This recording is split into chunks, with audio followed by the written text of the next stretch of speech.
समझ रहे हो? समझ रहे हो आप?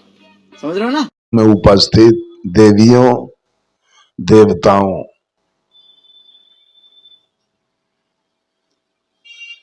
तीन बातें मनुष्य के जीवन में अपेक्षित है।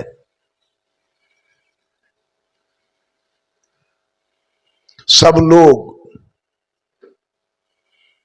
कोई ऐसा व्यक्ति नहीं है जो अपने जीवन में सुख नहीं चाहता हो। बढ़िया भोजन, बढ़िया वस्त्र, बढ़िया घर, बढ़िया बिछावन, जमीन, गाय भैंस, गाड़ी घोड़ा, और पति के लिए पत्नी और पत्नी के लिए पति, ये सब चाहते हैं।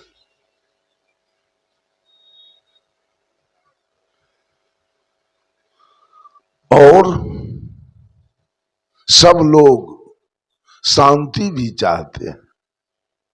मेरे घर में झगड़ा न हो, लड़ाई न हो, मेरे ऊपर कोई मामला फौजदारी न हो, हमको जेल जाना न पड़े, हमारे ऊपर कोई पंचायत न हो, हमको कान धक उठ बैठ न करना पड़े, थूक न चाटना पड़े, जुर्माना न देना पड़े, डंडा नहीं खाना पड़े, ये सब चाहते हैं। सब चाहते हैं मेरा परिवार बिल्कुल शांत हो, और सब चाहते हैं, इसमें इतने लोग बैठे हैं, कोई नरक जाने वाले हैं? हाथ उठाइए तो। नरक जाने की इच्छा रखते हैं? एक भी नहीं। मछली खाने वाला भी नरक नहीं जाएगा। शिव चर्चों वाला कहता है हमको सतलोक हो जाना चाहिए। खाएगा मांस, खाएगा मछली, पिएगा दारू। जहां भोजन का सुधार नहीं है वहां उद्धार कैसा है? और जहां अंदर में अभिमान बैठा है, जाति का अभिमान, धन का अभिमान, विद्या का अभिमान, बुद्धि का अभिमान, रूप का अभिमान, बल का अभिमान, वहां कल्याण कैसा है? जहां दुविधा लगी है कि इस पंथ को भी मानेंगे और उस पंथ को भी मानेंगे, जहां दुविधा है वहां सुविधा कैसा है? और जहां बैर है, एक दूसरे से बैर है, वहां खैर कहां है? और जहां आसक्ति है वहां मुक्ति कहां है? और जहां कबीर के शब्दों पर गौर नहीं है वहां ठौर कहां है?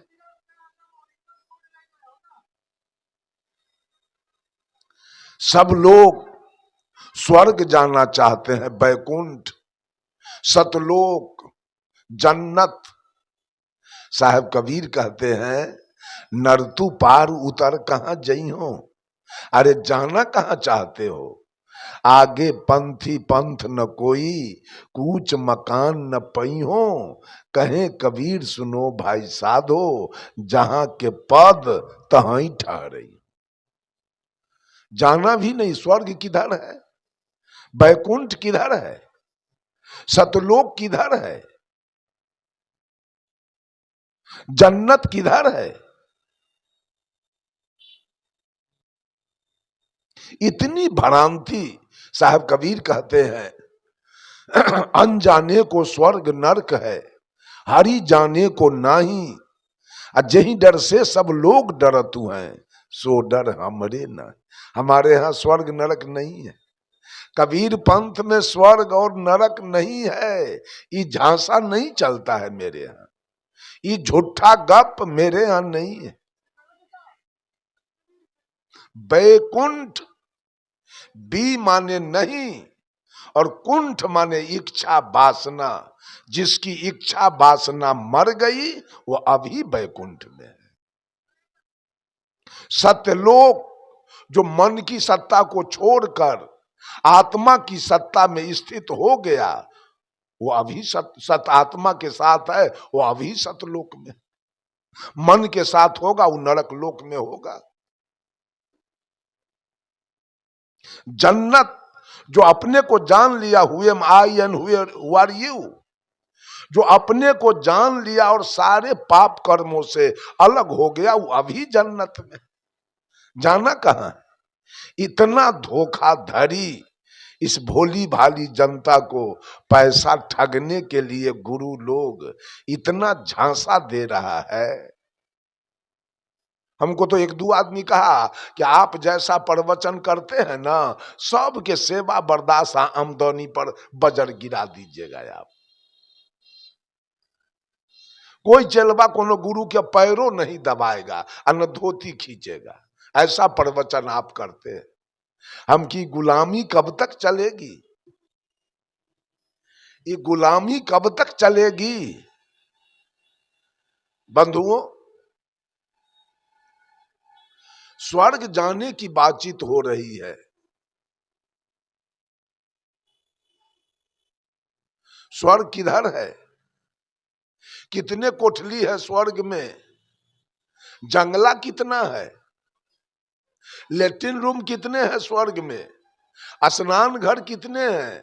भोजन घर कितने हैं? पंखा कितना लगा है? और बिजली का बल्ब कितना लगा है स्वर्ग में और जन्नत में? ये ठग लोगों के लिए, बेईमान लोगों के लिए, धूर्त लोगों के लिए स्वर्ग बनाया हुआ है।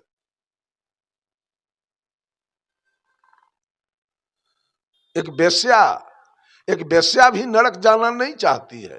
भोरे उठ के भोला बाबा को जल चढ़ाती है, वो भी सतलोक जाएगी।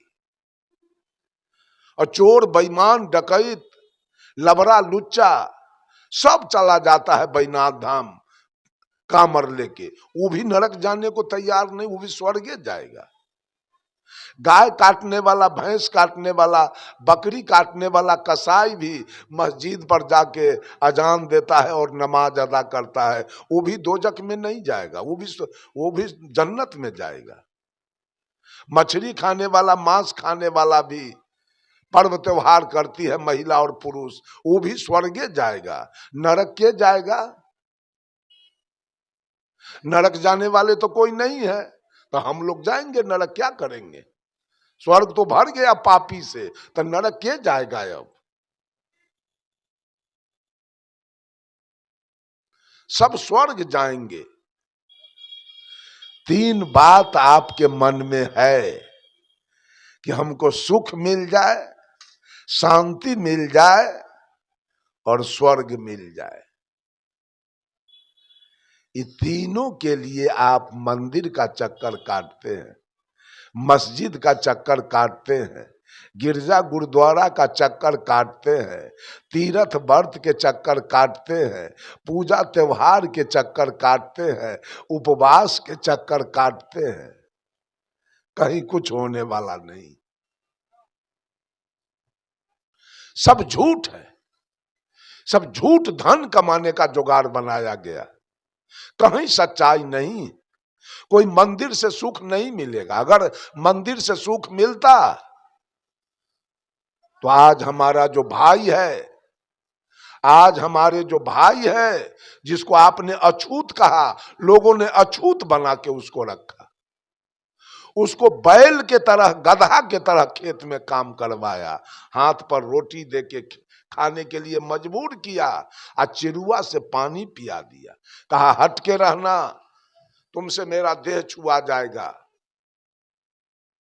तुमसे मेरा भात छुआएगा, दाल छुआएगा, सब्जी छुआएगा, तो अलग रहना। उसके ऊपर आज तक भगवान का कभी दया हुआ? लगता है भगवान का वो बेटा नहीं है, भगवान का वो सौतेला बेटा है।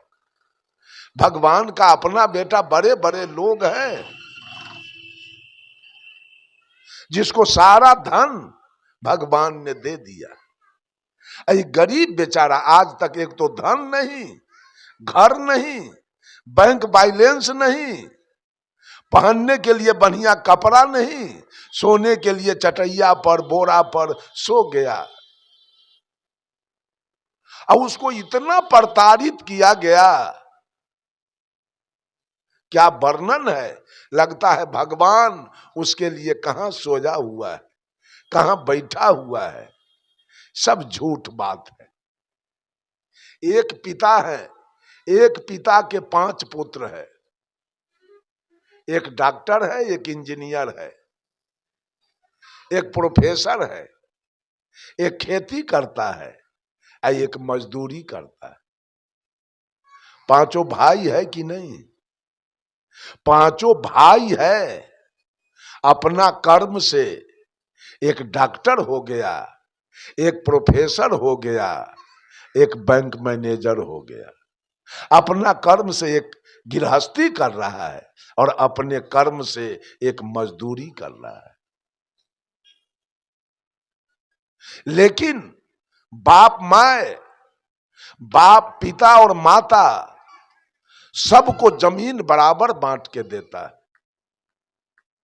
माता पिता अपना फर्ज निभाता है कि 5 बेटा है और 5 बीघा जमीन है, तो 1-1 बीघा जमीन 5 बेटा को देता है। 1-1 भैंस गाय 5 बेटा को देता है।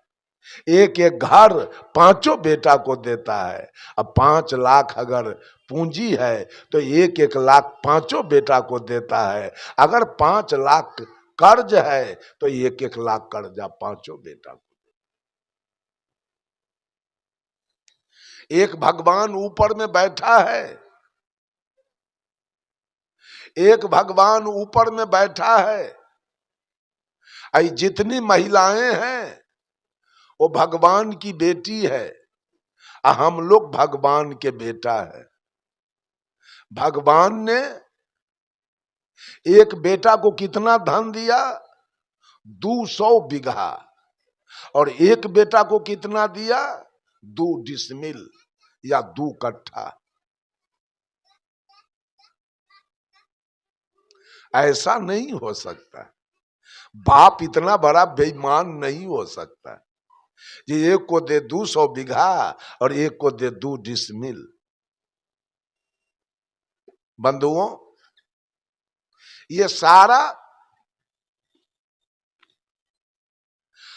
हर प्राणी जीवन में सुख चाहता है, शांति चाहता है और सद्गति चाहता है। सुख के लिए क्या चाहिए? सुख के लिए चाहिए श्रम, और शांति के लिए चाहिए प्रेम, और सद्गति के लिए चाहिए संयम। ये 3 चीज मेरे जीवन में जरूरी है कि ओह,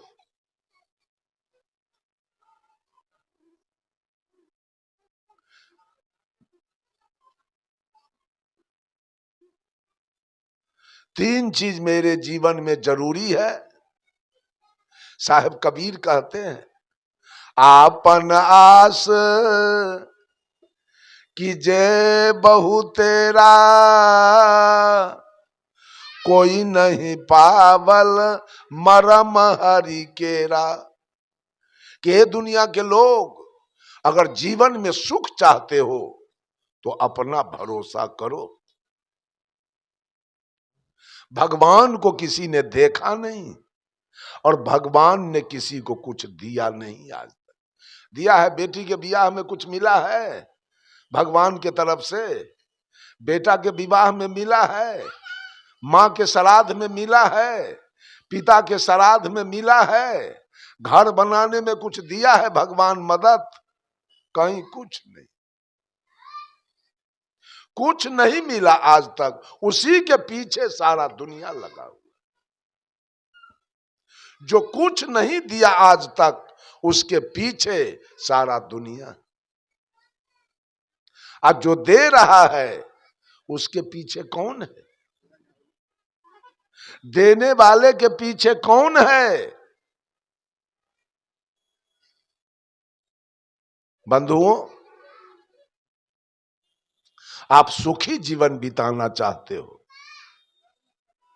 भगवान के आशीर्वाद से, राम का चर्चा करके, कृष्ण का चर्चा करके, शिव का चर्चा करके, विष्णु के चर्चा करके, दुर्गा काली के चर्चा करके आप बहुत होशियार हैं, आप धनवान बनना चाहते हैं। धन मिल जाएगा क्या? हम तो कहते हैं धन पीछे रहे, धन पीछे रहे। शिव गुरु कृपा से, शिव गुरु के कृपा से अगर एगो इंदिरा आवास पास कर जाए बिना घूस के तो धिक्कार जिंदगी। और कुछ तो अलग रहे, बिना घूस के शिव गुरु के कृपा से कि इंदिरा आवास केवल मिल जाए, तब जानेंगे कि शिव जी की महिमा है। नहीं मिलेगा, घूसखोर बैठा हुआ है, कितनों चर्चा कर लीजिए, और जब तक 20,000 नहीं दीजिएगा इंदिरा आवास पास नहीं होगा। मिल गया। हमारे पूज्य गुरुदेव आचार्य श्री धर्म स्वरूप साहेब जीवन ज्योति केंद्र पूर्णिया, पूर्णिया बाजार में, पूर्णिया टाउन में 3 दिवसीय सत्संग गुरु जी का चल रहा था। सवेर में गुरु जी अपने आश्रम से स्नान ध्यान पूजा पाठ करके जलपान करके मंच पर जाते थे, और शाम के सत्र में अभी फिर रिटर्न मठ पर आ जाते थे, यहीं विश्राम करते थे। सवेर में जा रहे थे कार्यक्रम में, सत्संग में, उधर से एक दरोगा जी मोटरसाइकिल से आ रहे थे। दरोगा जी ने देख लिया, गाड़ी में लिखा हुआ था सुधरो और सुधारो, आचार्य श्री धर्म स्वरूप साहेब जीवन ज्योति केंद्र पूर्णिया। वो पढ़ लिया, इशारा किया गाड़ी रोकने के लिए। जब वो ऐसे इशारा किया तो गुरुदेव ने ड्राइवर से कह दिया कि गाड़ी रोक दो। गाड़ी रुक गई। गुरु जी ने गाड़ी का दरवाजा खोल दिया। दरोगा जी आए, दरोगा जी आए और गुरु जी को पैर छू के प्रणाम किया और कहा, गुरु जी सुनने में आया कि आपका प्रवचन पूर्णिया टाउन में 3 दिन से चल रहा है, सब तरफ पोस्टर भी देखे लगा हुआ। विचार किया कि जाऊं जरा आचार्य परवर के विचार को सुनूं, लेकिन मैं पहुंच नहीं पाया। तो गुरु जी ने कहा, क्यों नहीं आए? तो दरोगा जी कहता है, ऊपरका के कृपा, ऊपर वाले की कृपा नहीं हुई तो मैं नहीं पहुंच पाया वहां। तो साहेब जी ने कहा कि दरोगा जी ऊपर में भी कोई रहता है क्या? तो दरोगा जी कहे कि गुरु जी आप ऊपरका को नहीं मानते हैं? तो गुरु जी ने कहा, नहीं, मैं ऊपरका को नहीं मानता हूं, मैं नीचे वाले को मानता हूं। तो कहा कि इसका मतलब आप सच्चे साधु नहीं है। दरोगा जी ने कहा।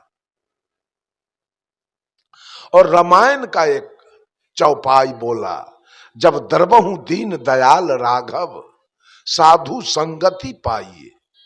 जब ऊपर वाले की कृपा होती है तो मनुष्य को साधु की संगति मिलती है। इतने में साहेब जी की दृष्टि, साहेब जी का नजर दरोगा जी के होठ पर गया। होठ में वो तंबाकू रखा था। साहेब जी ने पूछा, दरोगा जी होठ में जो तंबाकू है वो ऊपर वाले के कृपा से है कि नीचे वाले की कृपा से? तो दरोगा जी ने कहा, नहीं, ये तो नीचे वाले की कृपा से है। साहब जी ने पूछा, मांस खाते हैं क्या? तो दरोगा जी ने कहा, सो तो हम दारू भी पीते।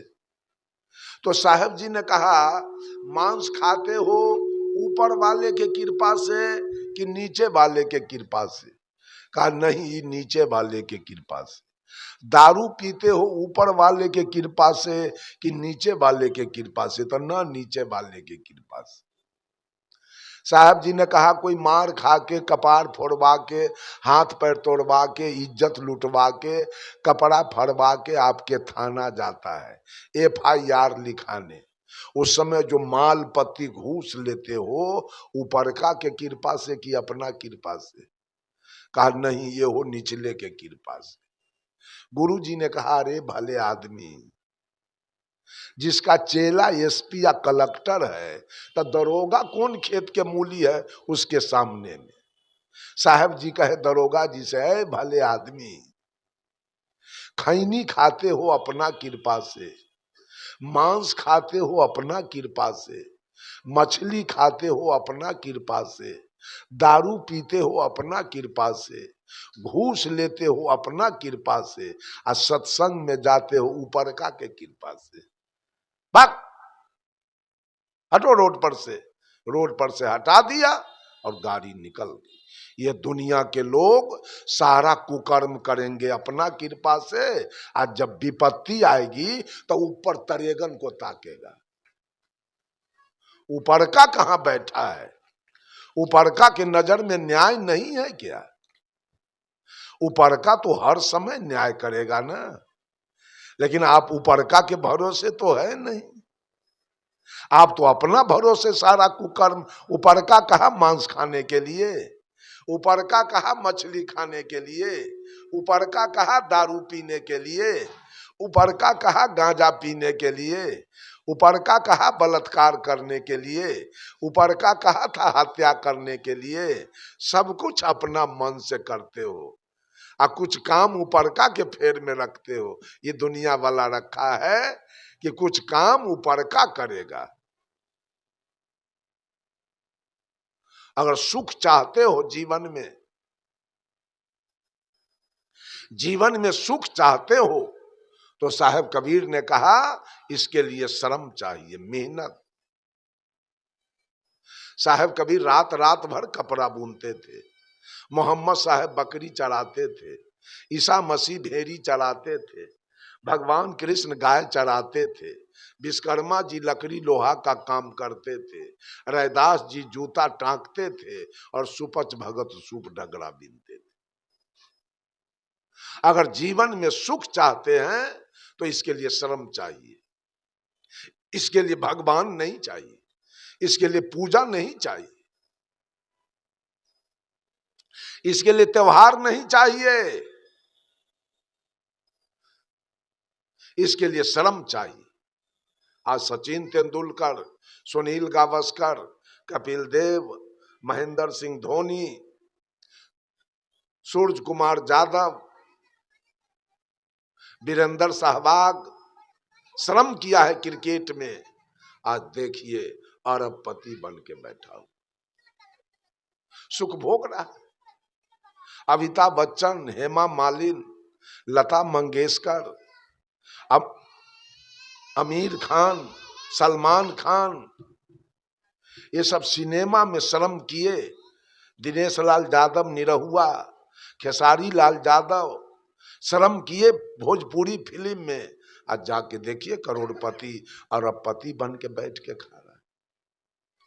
भरत शर्मा व्यास छपरा वाले श्रम किया भोजपुरी गीत गाने में, देखिए करोड़पति बन के बैठा।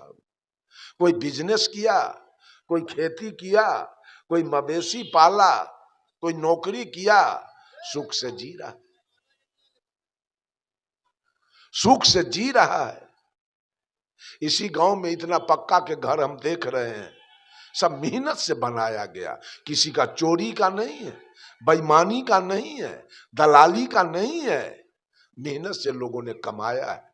बड़ी खुशी की बात है, हमें बहुत खुशी मिली कि इस गांव के लोगों का घर द्वार देखकर कि सब लोग बिजनेसमैन हैं, सब लोग मेहनत करते हैं और सब लोग अच्छा खासा घर द्वार बनाकर उसी में जीवन यापन कर रहे हैं।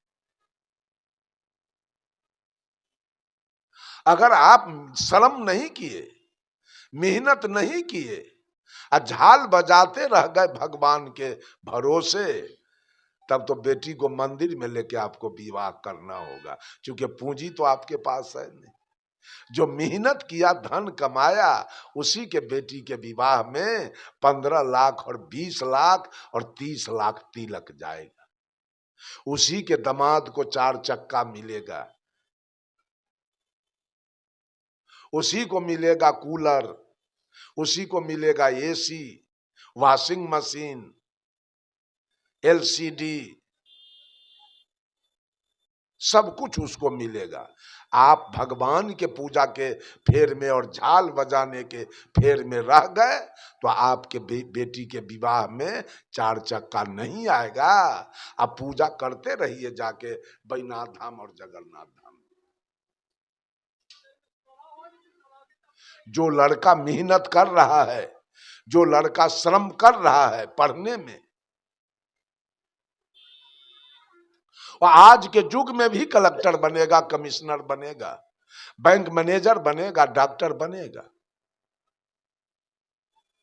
अब जो मेहनत नहीं कर रहा, इसलिए मानव के अंदर चेतना शक्ति एक होती है।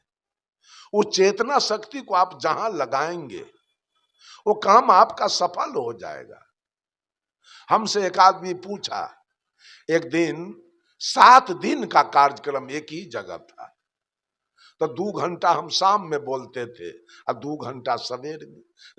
एक दिन में हुआ 4 घंटा और 7 दिन में हो गया 7 चौक 28 घंटा समय।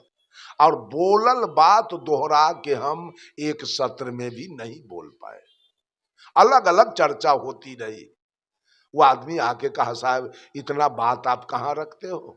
मैंने कहा कि मैट्रिक करने के बाद मेरी चेतना सत्संग में लगी, कोई काम में हमको मन नहीं लगता था सत्संग छोड़ के। इसलिए सत्संग की सारी बातें इस ब्रेन रूपी लाइब्रेरी में रखा हुआ है। चेतना हमारी वहां रही है। बंधुओं, उस विद्यार्थी की चेतना अगर पढ़ाई पर है, वो डॉक्टर बनेगा, वो प्रोफेसर बनेगा, वो कलेक्टर बनेगा, वो कमिश्नर बने। कल तो कहे ना, कल देखे आप ही के आजमगढ़ जिला, यहाँ उत्तर प्रदेश के आजमगढ़ जिला में एक यादव का लड़का आईएएस कंप्लीट किया और एक यादव की लड़की सिविल जज हुई। उसका दोनों का बात दिए हुए था। एक शुक्ला जी भी आईएएस कंप्लीट किए। तीनों की चर्चा था।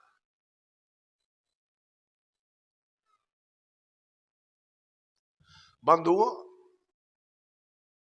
लेकिन जिस लड़का की चेतना टीवी पर है, मोबाइल पर है, शिखर पराग खाने पर है और किसी लड़की से बात कर रहा है, वो लड़का पढ़ लिख के और भैंसी चराएगा और नहीं तो ई रिक्शा चलाएगा, उसको नौकरी नहीं मिलेगी। इसलिए कि उसकी चेतना 4 जगह बट रही है, एक जगह नहीं। जिस किसान की चेतना एक जगह अपने खेती पर है तो उसका मकई 5 मन के कट्ठा होगा, गेहूं 1 क्विंटल के कट्ठा होगा, सरसों उसका 30-40 किलो के कट्ठा होगा, आलू उसका 15-20 मन के कट्ठा होगा।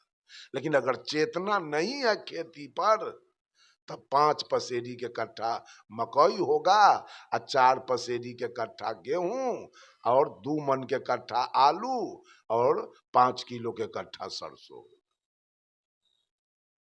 जिस किसान की चेतना अपने गाय भैंस पर नहीं है तो भैंसी के 3 लीटर और गाय के 2 लीटर होगा। लेकिन जिसकी चेतना अपने गाय भैंस पर है, उस किसान के गाय को 25 लीटर और भैंस को 10 लीटर दूध होगा। बंधुओं, मारवाड़ी पंजाबी बिजनेस पर अपने चेतना को लगाया। एक जगह बिजनेस पर जाके जाइए, पटना में जाइए, औरंगाबाद, जहानाबाद, मुजफ्फरपुर, समस्तीपुर, उस मारवाड़ी पंजाबी के पक्का देखिएगा तो आपका टोपी गिर जाएगा नीचे। उसकी चेतना मात्र बिजनेस पर रही, मकई नहीं उपजाया, वो गाय का दूध नहीं दुहा है, एक जगह उसकी चेतना। आप भी अपने चेतना को किसी एक काम में लगा के देखिए कि वो काम सफल हो जाता है।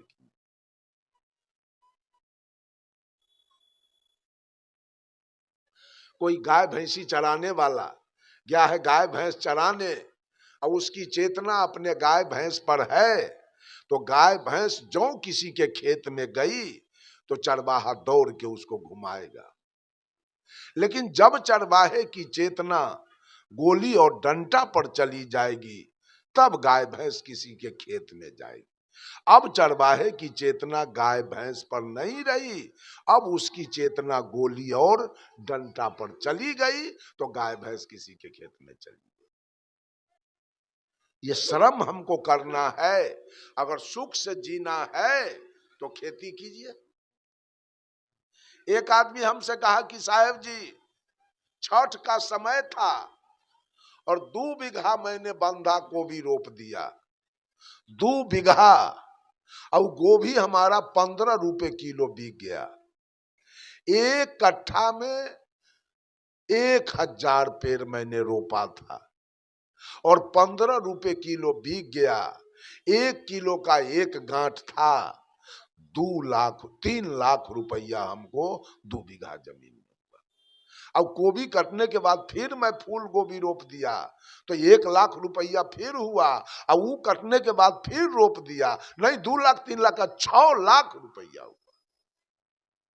2 बीघा जमीन में 6 लाख हुआ बंधा गोभी में। अब काट काट के 2 बार फूल गोभी रोपा तो दोनों बार में 3 लाख रुपया हुआ। 9 लाख रुपया 2 बीघा जमीन में गोभी में हुआ उसको, इसलिए कि उसकी चेतना अपने खेती पर थी। सबसे बड़ी बात है चेतना। विद्यार्थी कान खोल के सुन ले, अगर वो पढ़ रहा है, माता पिता का मेहनत का पैसा उसके जीवन में लग रहा है, तो विद्यार्थी अपने चेतना को एकाकार करे, अपने चेतना को केवल पढ़ाई पर लगावे, दूसरे कहीं नहीं। और आज के समय में वो लड़का निकालेगा नौकरी,